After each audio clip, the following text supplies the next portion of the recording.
I believe we must discuss developments in the country, which is associated country with the European Union, and very dynamic changes in developments lately.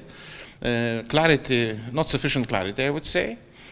Maybe it's good news because of peaceful takeover, but the rest is quite uncertain because coalition between socialists and progressive democratic forces like Maia Sandu and Nastase, well-known names, took us under surprise, maybe this coalition. On the other hand, I talked to Maia Sandu a week ago, and she really reiterated commitment to continue with the European path, and also to stay quite firm with regard to the other issues, I mean, against federalization of Transnistria, or also commitment to amend electoral law, which was under criticism for a long time, and along the lines with Venice Commission recommendations. So a lot of good intentions, but on the other hand, there are some questions about this big brother in the coalition, Socialist Party, knowing previous statements and so to say also position. In other words, saying my message would be, and I would expect that European Union also would not stay neutral in this and try to facilitate not only peaceful takeover, which looks like happening, but also to guaranteeing that the country will continue with the European path, which will not be so easy. It will not be automatically guaranteed. We know that. Again, good news that country reacted to this oligarchization, or Plahotniuc left Moldova, as recently was stated, because of security reasons. I believe this is good for the healthy status of the society, but will not solve all issues. So maybe Democratic Party, without this leader, can also readjust positions, and maybe they can cooperate with the progressive pro-European forces in Moldova, which is desperately needed. So a lot of questions, but in short, I believe we have to be engaged.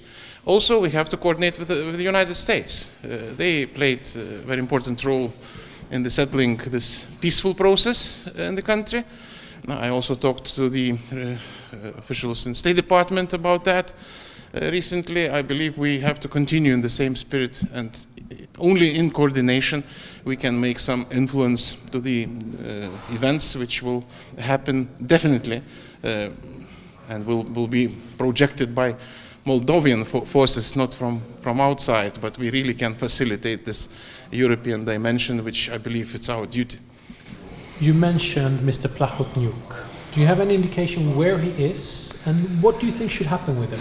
I don't know. I have no indication. I just following statements, and recently it was announced that he left.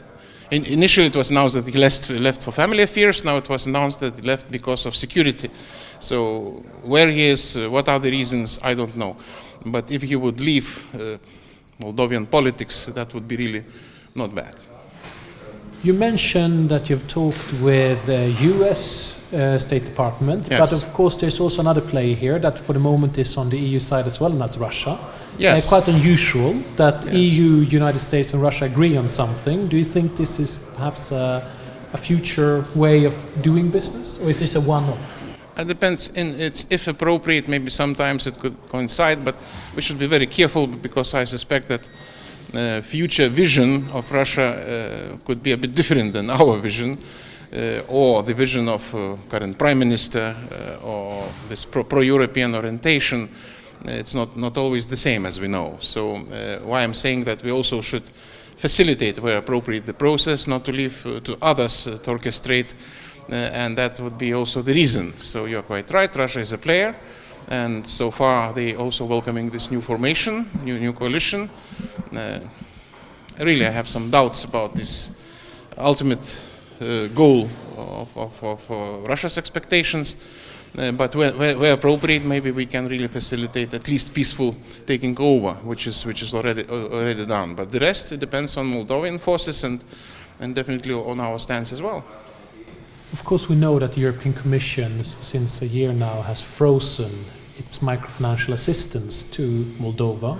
Would it be a time now to unfreeze it? First of all, we have to see what will happen, because the government just recently was allowed to access to the premises. So not talking about overall activity, whatever will happen. I mentioned electoral law, for instance, as what always raised some concerns and criticism. So if they will manage to do that, why not? If they will continue along the lines which were designed and really can be revisited. But a bit premature to make any conclusions because of this uncertainty of the situation. Thank you.